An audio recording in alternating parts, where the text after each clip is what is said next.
Vous ne le voyez peut-être pas avec vos yeux. Vous pourriez même sentir que tout est normal. Mais pendant que vous vivez votre routine, une guerre invisible est en cours.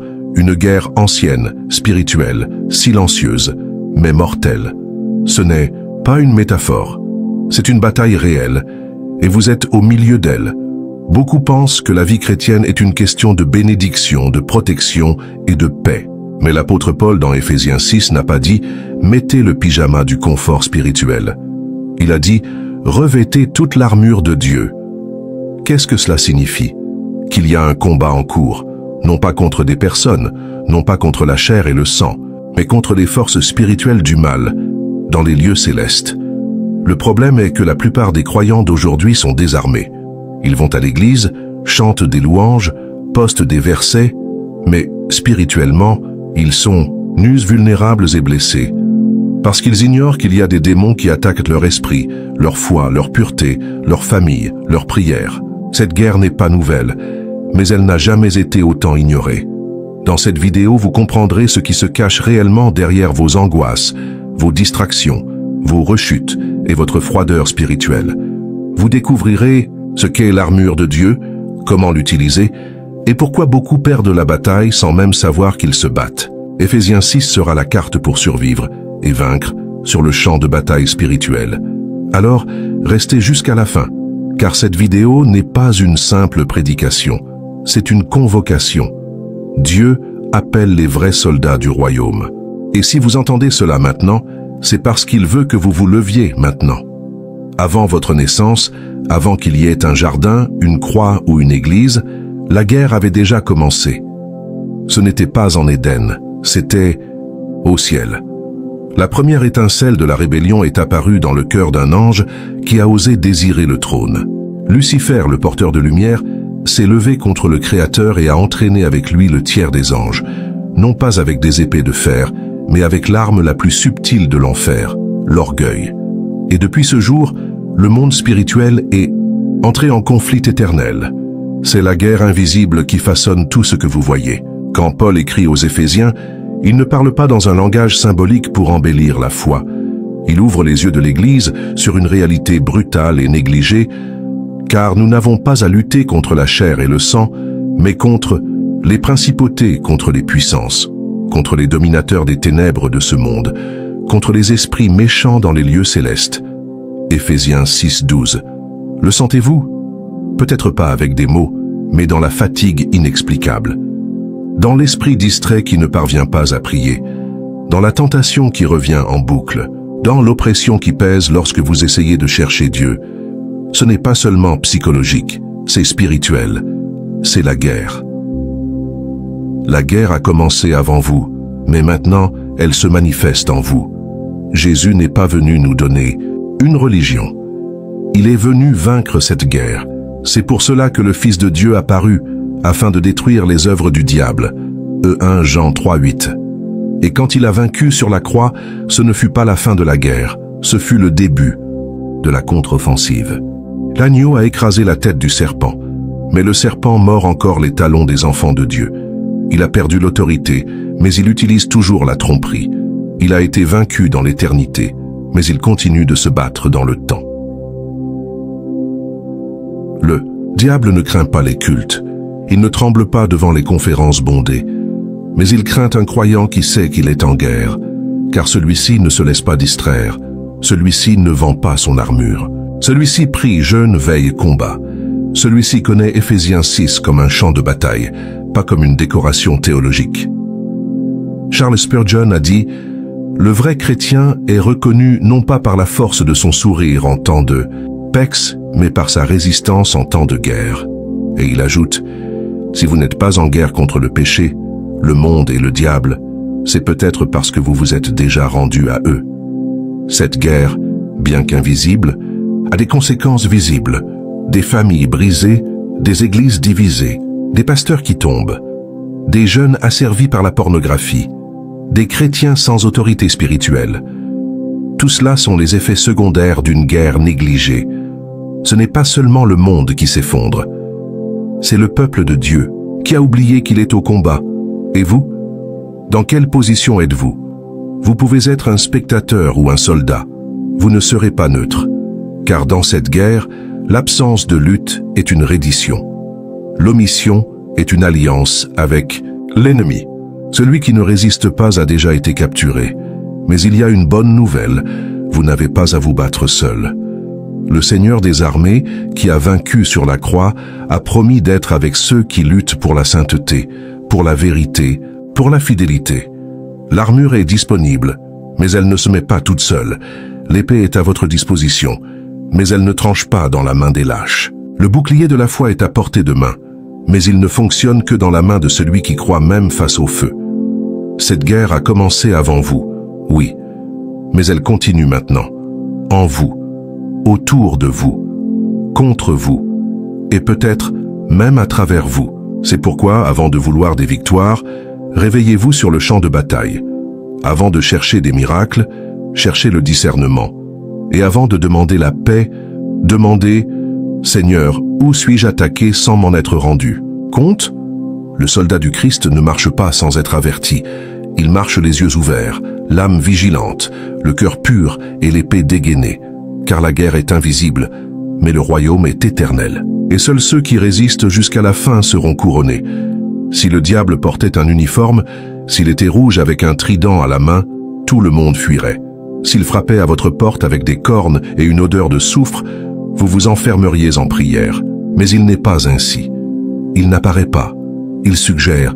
Il ne se révèle pas. Il murmure. Et ce qu'il utilise le plus dans la guerre spirituelle n'est pas la peur, c'est la distraction. Vous n'avez pas besoin de devenir athée pour abandonner Dieu. Il suffit de devenir distrait. Il suffit de placer d'autres priorités sur l'autel qui était autrefois réservé au Christ. Il suffit de laisser le temps de la prière être pris par les notifications. Il suffit de permettre que la parole de Dieu soit remplacée par des vidéos courtes et vides. L'ennemi n'a pas besoin de vous détruire. Il lui suffit de vous distraire. L'apôtre Paul, en décrivant l'armure spirituelle, dit « Prenez toute l'armure de Dieu, afin que vous puissiez résister dans le mauvais jour et, après avoir tout fait, tenir ferme. » Éphésiens 6:11. Il ne dit pas « attaque », mais « ruse ». Les ruses ne sont pas des coups directs. Ce sont des stratégies cachées, des pièges subtils, des choses qui semblent inoffensives, mais qui volent lentement votre force spirituelle.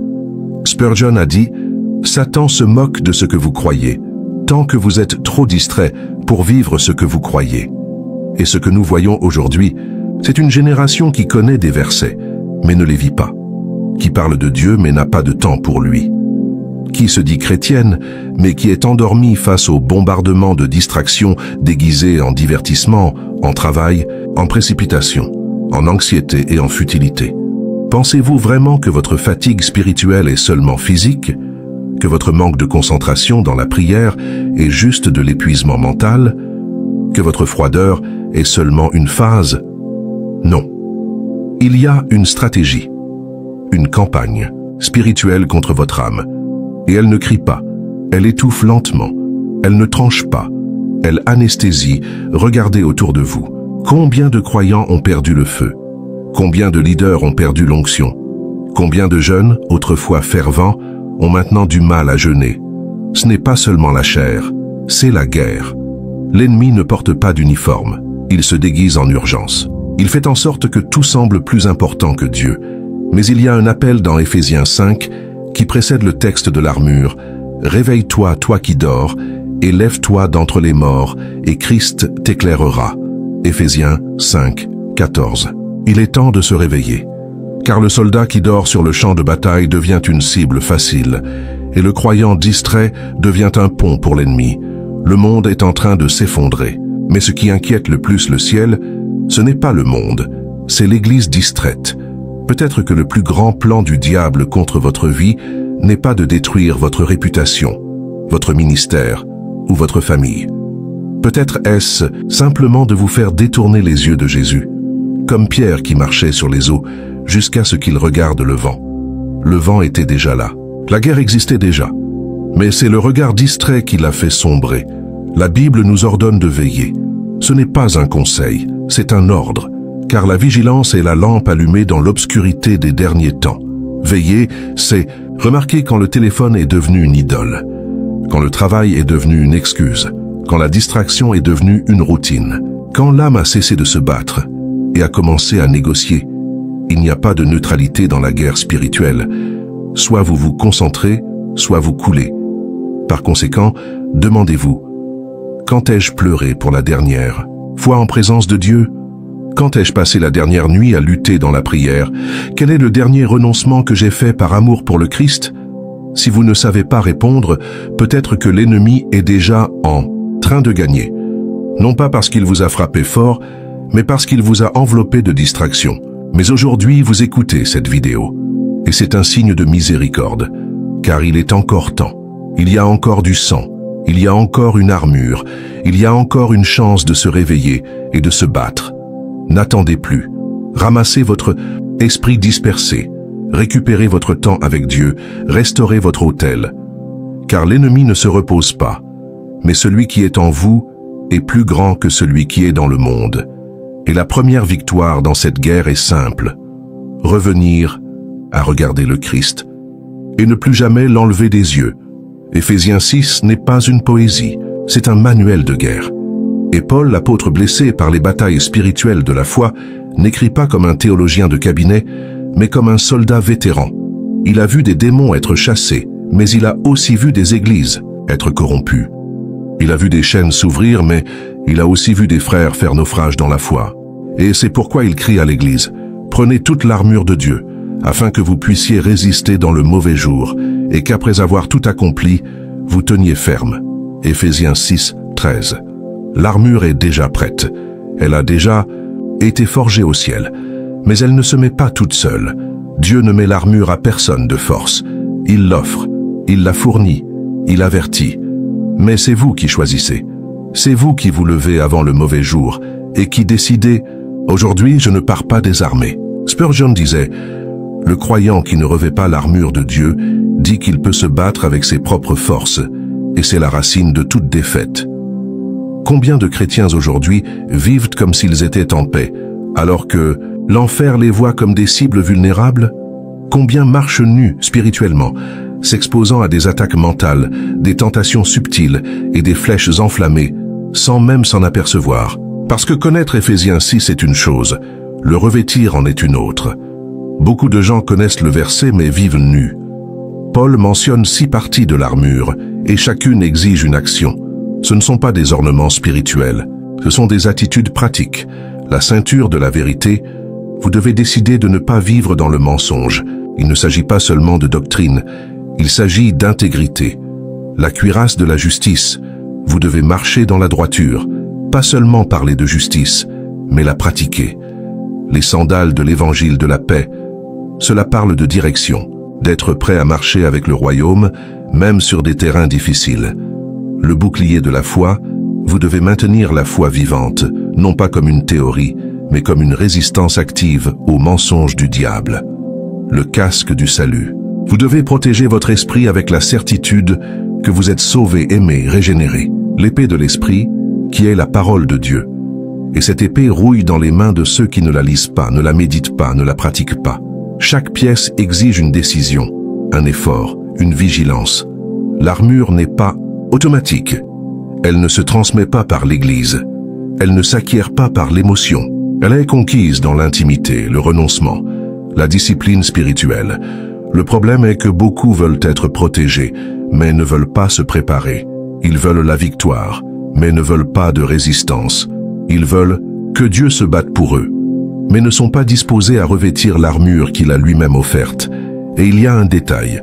L'armure couvre l'avant du corps, mais pas l'arrière. Pourquoi? Parce que le soldat du Christ n'a pas été appelé à fuir. Il ne recule pas, il ne tourne pas le dos, il affronte. Spurgeon a affirmé « Il n'y a pas de protection pour ceux qui fuient. Dieu n'arme pas les lâches. » L'armure est pour ceux qui tiennent ferme. C'est pourquoi si vous avez vécu en spectateur, il est temps de vous armer. Ce n'est pas une option, c'est urgent.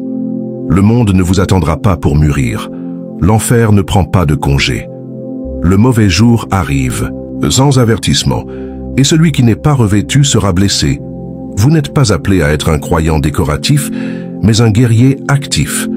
Votre famille a besoin de vous revêtus. Vos enfants ont besoin de vous armer. Votre génération a besoin de croyants, qui ne se contentent pas d'aller au culte, mais qui vivent comme des soldats. Alors demandez-vous maintenant, quelle partie de mon armure est brisée?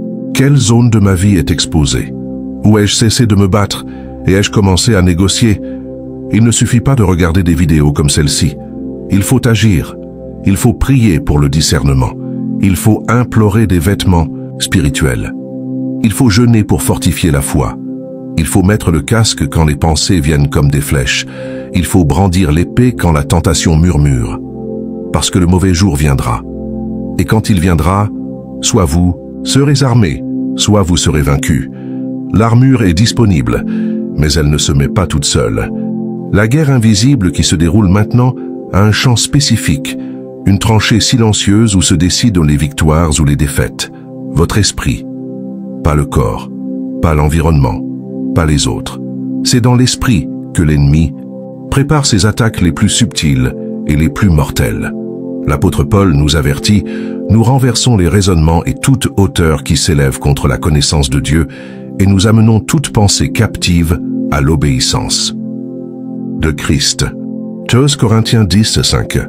Le champ de l'esprit est si stratégique que le diable n'a pas besoin de mettre des fers à vos mains s'il parvient à mettre des doutes dans votre pensée. Il n'a pas besoin de vous empêcher physiquement s'il peut vous paralyser mentalement. L'ennemi le sait. Celui qui domine l'esprit domine l'homme. C'est pourquoi le casque du salut est une partie essentielle de l'armure spirituelle. Le casque protège la tête. Et protéger la tête, c'est protéger le centre de commandement. C'est empêcher que de fausses pensées, des mensonges de l'enfer et des accusations voilées détruisent ce que le Christ a déjà sauvé. Spurgeon a dit « Un esprit occupé par le Christ est une muraille contre les flèches du diable. Mais un esprit vide est une route ouverte pour que l'enfer y entre. » Combien de croyants vivent aujourd'hui avec un esprit malade, tout en ayant la Bible en main? Ils souffrent de pensées de culpabilité que Dieu a déjà pardonnées. Ils portent des peurs que Jésus a déjà vaincues. Ils s'enfoncent dans l'anxiété pour des batailles qui ne sont même pas encore arrivées. Ils sont esclaves de souvenirs, de traumatismes, d'images, de mots. C'est une guerre, et elle est silencieuse, parce que les pensées ne crient pas, elles murmurent. Mais le murmure de l'enfer peut faire tomber des géants spirituels, s'il n'est pas confronté à la vérité. La plus grande arme du diable est la tromperie. Il n'a pas le pouvoir de changer votre identité, mais il peut vous convaincre de l'oublier. Il ne peut pas effacer ce que Dieu a fait, mais il peut vous distraire de ce que Dieu a dit. Il ne peut pas empêcher votre salut, mais il peut vous faire vivre comme si vous n'étiez pas sauvé. Et l'esprit, lorsqu'il est sans protection, devient un nid de forteresse mentale. Que sont ces forteresses? Des pensées répétées, des mensonges intériorisés, des raisonnements contraires à la parole qui deviennent des vérités intérieures. Par exemple, tu ne vaincras jamais ce péché. Tu n'es pas digne. Dieu est loin. Ta prière ne passe pas le plafond. Tout cela semble vrai, mais c'est faux. Et tout mensonge logé dans l'esprit, s'il n'est pas chassé, devient une prison. C'est pourquoi nous devons, comme Paul l'a dit, amener toute pensée captive à l'obéissance du Christ. Cela exige de la vigilance. Vous ne pouvez pas croire tout ce que vous pensez. Vous ne pouvez pas permettre que votre esprit soit un terrain neutre. Soit il sera modelé par le ciel, soit il sera manipulé par l'enfer. La bonne nouvelle est, vous pouvez gagner cette guerre. Romains 12, 2 nous donne la clé. Soyez transformés par le renouvellement de votre intelligence. Il ne s'agit pas seulement de changer de comportement. Il s'agit de changer la source de la pensée. C'est de remplacer les pensées empoisonnées par des promesses divines. C'est de quitter la logique charnelle pour plonger dans la vérité spirituelle. Et comment renouveler l'esprit? Par la parole de Dieu quotidiennement.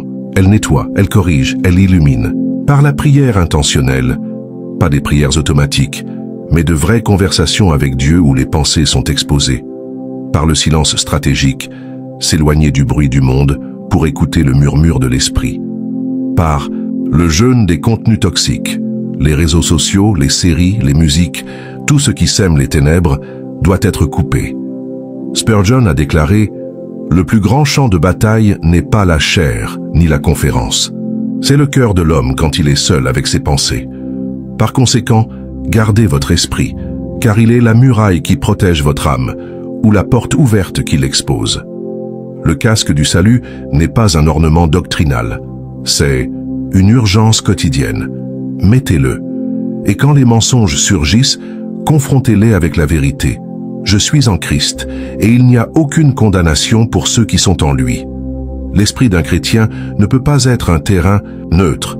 C'est un territoire sacré, et le Saint-Esprit désire y habiter. Non pas comme un invité, mais comme un seigneur. Dans une guerre invisible, la plus grande erreur n'est pas de perdre une bataille. La plus grande erreur est d'arrêter de se battre. Car sur le plan spirituel, la stagnation n'est pas neutre, elle est une régression. Le chrétien qui cesse de faire la guerre permet sans s'en rendre compte que l'ennemi avance. Et quand le combat cesse de votre côté, il continue de l'autre. Le diable ne prend pas de congé, l'enfer n'a pas d'interruption.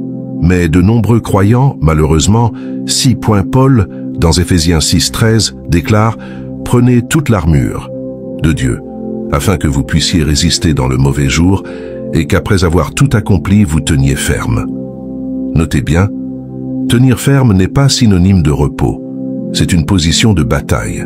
Tenir ferme, c'est résister, rester debout, ne pas reculer, même quand l'âme saigne. Mais la génération actuelle n'a pas été éduquée à résister, elle a été éduquée à ressentir, à suivre son cœur, à attendre d'être bien, pour prier, d'être d'humeur pour jeûner, d'avoir envie d'adorer. Mais le royaume de Dieu n'est pas mu par les émotions, il est mu par la fidélité. Et la fidélité brille le plus les jours de guerre, quand tout en vous vous dit de vous arrêter, mais que vous choisissez de continuer. Spurgeon disait « La persévérance est la preuve que la foi est réelle. Un feu qui s'éteint n'a jamais été éternel. » Combien de croyants sont tombés non par hérésie, mais par fatigue spirituelle?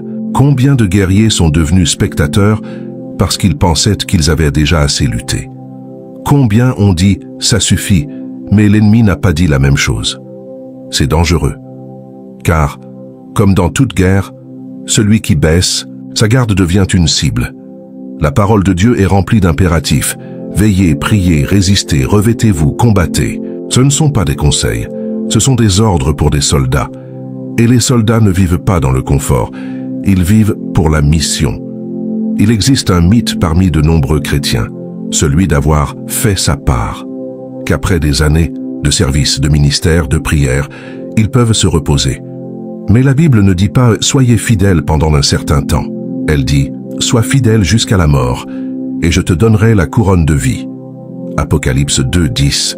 Jusqu'à la mort. Parce que la lutte ne s'arrête pas tant que vous n'avez pas franchi la ligne d'arrivée. Tant qu'il y a du souffle, il y a une bataille. Tant qu'il y a de la vie, il y a une guerre. Et ce que l'ennemi veut le plus, c'est vous convaincre que la lutte n'est plus la vôtre, que vous avez fait assez, qu'il est maintenant temps de vous reposer, de soulager le fardeau, de baisser les armes.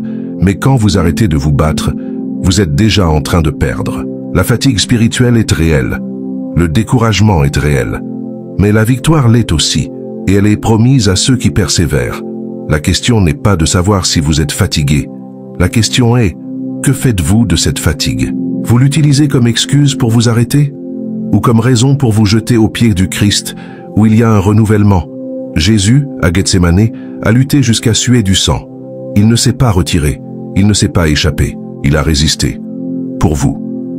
Paul a été emprisonné, battu, a fait naufrage, a été abandonné, mais il a continué à écrire des lettres que nous lisons aujourd'hui comme la Bible. Spurgeon a souffert de dépression, de maladie et de crise. Mais il prêchait comme si c'était son dernier sermon chaque dimanche. De tels hommes n'ont pas vaincu parce qu'ils étaient forts, mais parce qu'ils n'ont pas cessé de se battre. Vous ne gagnez peut-être pas toutes les batailles en ce moment. Mais si vous restez debout dans la prière, la parole en main, la foi allumée, vous êtes déjà en train de gagner. Parce que la guerre spirituelle ne se gagne pas par des cris, mais par la persévérance. Alors, levez-vous. Revêtez à nouveau l'armure. Réagissez. Priez avec le peu de force qu'il vous reste. Ouvrez la Bible même si vos yeux sont lourds. Pliez les genoux même si le sol semble lointain. Car dans le royaume de Dieu, chaque pas que vous faites, même en traînant, est une victoire contre les ténèbres. Vous pouvez saigner, vous pouvez pleurer, vous pouvez trébucher, mais n'arrêtez jamais de vous battre. Vous avez sans doute entendu dire « La victoire est au Seigneur ». Et c'est vrai. Mais ce que l'on ne vous dit pas souvent, c'est que la victoire de Dieu se manifeste à travers l'obéissance de ses soldats. Autrement dit, la victoire n'est pas la vôtre, mais elle dépend de vous. C'est l'une des grandes tensions de la vie chrétienne. Dieu est souverain. Mais il est aussi juste. Il a le pouvoir de vaincre l'ennemi en un instant. Mais il a choisi de vous impliquer dans la bataille. Il pourrait tout faire seul, mais il a décidé d'agir à travers ceux qui lui obéissent. Dans Éphésiens 6, Paul ne dit pas que le croyant doit se battre pour conquérir quelque chose qui a déjà été gagné. Il dit que nous devons nous battre pour défendre ce que nous avons déjà reçu. L'ennemi veut vous enlever votre salut, votre foi, votre communion, votre autorité spirituelle. Et si vous ne résistez pas, il le prend. Non pas parce qu'il est plus fort, mais parce que vous lui avez donné. Spurgeon a dit « La grâce qui n'est pas défendue sera perdue ». Non pas parce que Dieu la retire, mais parce que l'homme la méprise. Cette guerre spirituelle ne consiste pas à conquérir le ciel par le mérite. Elle consiste à rester ferme dans l'héritage spirituel que le Christ a déjà conquis pour vous. Mais même si la victoire finale est garantie, il y a de petites batailles quotidiennes que vous devez gagner. Dieu donne l'armure, mais c'est vous qui la revêtez. Dieu donne la parole, mais c'est vous qui la lisez. Dieu donne l'esprit, mais c'est vous qui l'écoutez. Dieu donne la grâce, mais c'est vous qui vous y abandonnez. Par conséquent, cessez d'utiliser la souveraineté de Dieu comme excuse pour votre apathie. Beaucoup disent, si c'est la volonté de Dieu, il me donnera la force. Mais la volonté de Dieu a déjà été exprimée. Il veut que vous résistiez, il veut que vous vous battiez, il veut que vous soyez forts dans le Seigneur et par la puissance de sa force. Vous n'avez pas été appelé à être un spectateur de la gloire de Dieu.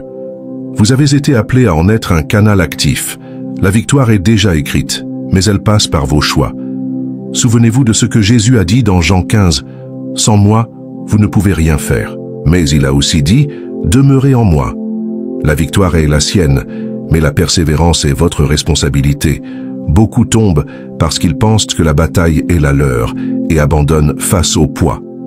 D'autres tombent parce qu'ils pensent que la bataille est celle de Dieu et croisent les bras en attendant qu'il fasse tout. Les deux se trompent, car la vérité est, la victoire est à Dieu, mais elle exige votre positionnement. Prenez l'exemple de David.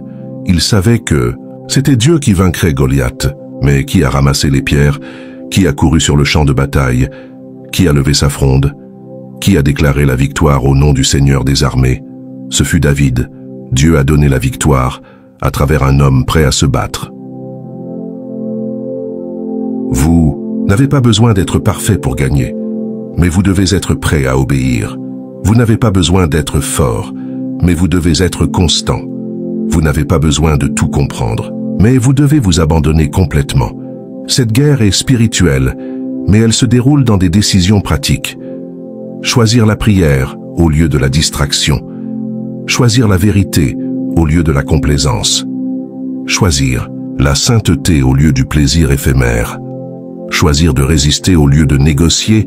Chaque choix est une flèche que vous déviez. Chaque renoncement est un pas d'autorité sur le plan spirituel. Chaque prière sincère est une épée levée contre l'enfer. La victoire appartient au Seigneur, mais c'est vous qui vous battez. Ne vous battez pas en vous faisant confiance, mais ne vous cachez pas non plus derrière une fausse humilité. Dieu a déjà déclaré « En toutes ces choses, nous sommes plus que vainqueurs par celui qui nous a aimés ». Romains 8, 37. Alors levez-vous avec foi, avec obéissance, avec discernement, car le ciel est prêt à agir quand vous serez prêt à vous battre. La guerre invisible continue. Les attaques ne cessent pas. Les nuits d'angoisse ne disparaissent pas simplement parce que vous croyez. Et pourtant, l'ordre de Dieu ne change pas. Tenez bon. Dans Éphésiens 6, 13, Paul dit « Ayant tout accompli, tenez bon ». C'est l'image finale du soldat spirituel. Ce n'est pas quelqu'un qui triomphe au sommet d'une colline, mais quelqu'un qui est toujours debout quand la poussière de la bataille retombe. Car au final, la victoire d'un guerrier du royaume ne se mesure pas au nombre de victoires publiques, mais à la fidélité silencieuse. Beaucoup se lèvent une fois avec force. Peu restent debout chaque jour avec persévérance. Spurgeon a déclaré « Le vrai chrétien n'est pas celui qui ne tombe jamais, mais celui qui se relève toujours, les yeux encore fixés sur le Christ. Cette fermeté n'est pas de l'entêtement charnel, c'est la fermeté dans l'esprit. C'est rester quand tout vous dit de fuir. C'est ne pas négocier ses convictions. C'est ne pas accepter que le péché soit normal. C'est ne pas laisser le refroidissement collectif contaminer votre flamme. Tenir bon, c'est ne pas reculer. Et Hébreux 10:39 est clair. Quant à nous, nous ne sommes pas de ceux qui se retirent pour leur perdition, mais de ceux qui ont la foi pour la sauvegarde de leur âme.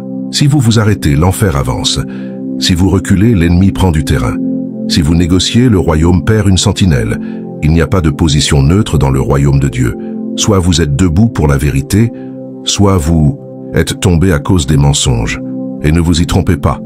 Beaucoup sont à genoux pour le monde, mais pensent qu'ils adorent Dieu. Tenir bon jusqu'à la fin, cela signifie refuser le péché comme mode de vie. Refuser le conformisme comme spiritualité. Refuser la distraction comme routine chrétienne. Refuser l'apostasie comme tendance acceptable. Le Christ ne revient pas chercher des spectateurs. Il revient chercher une épouse vigilante, des soldats fermes, des hommes et des femmes qui ont résisté jusqu'à la fin, qui n'ont pas vendu leur foi pour des likes, de la renommée, de l'approbation ou du confort. Cette fermeté est nourrie quotidiennement, par la parole, par la prière, par la vigilance, par le jeûne, par l'obéissance. L'armure de Dieu n'est pas jetable, elle est permanente, et elle ne fonctionne que si l'on se tient debout. Le casque du salut protège celui qui pense comme un sauvé. Le bouclier de la foi ne fonctionne que lorsque vous le levez. L'épée de l'esprit ne sert pas de décoration. Elle tranche le mensonge, expose les ténèbres et ouvre un chemin. Et la ceinture de la vérité, elle maintient tout en place. Sans vérité, toute l'armure s'effondre. Vérité sur Dieu, vérité sur vous, vérité sur le temps que nous vivons, vérité sur l'ennemi. Tenir bon est un acte de rébellion contre l'enfer. C'est un cri silencieux qui dit « Je crois encore ». C'est une prédication sans mots qui déclare « La parole est vivante en moi ». C'est une résistance spirituelle que le diable déteste, parce qu'un homme ou une femme debout peut incendier une génération entière.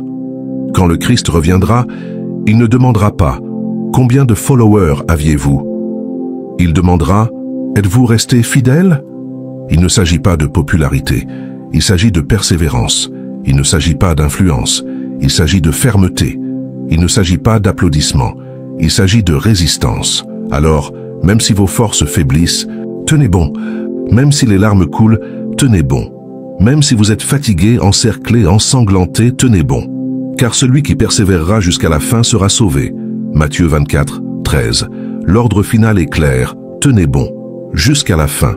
Et après la fin, il y aura la gloire. Si ce message vous a parlé, ne restez pas silencieux. Écrivez dans les commentaires « Je choisis de tenir bon jusqu'à la fin ». C'est votre acte public de foi, votre déclaration devant le monde spirituel que vous avez compris l'appel d'Éphésiens 6 et avez décidé de revêtir l'armure de Dieu et de ne plus jamais reculer. Maintenant, faites 3 choses simples qui changent tout. Abonnez-vous à la chaîne L'école du Prince. Ici, chaque vidéo est une convocation à la sainteté, à la vérité et à la guerre spirituelle. Activez la cloche de notification. L'algorithme du monde ne vous rappellera pas de chercher la vérité. Mais le Saint-Esprit utilisera chaque vidéo comme une épée dans votre vie. Partagez cette vidéo avec au moins une personne qui a besoin de se réveiller spirituellement. Ne gardez pas pour vous seul ce que le ciel veut répandre. Et si vous n'avez pas encore nos e-books, le lien est dans la description. Emportez avec vous des paroles qui édifient, confrontent et réveillent l'âme. Ici, nous ne prêchons pas le confort, nous prêchons la croix, la fidélité et la résistance jusqu'à la fin. À bientôt pour la prochaine vidéo. Tenez ferme, car le roi revient.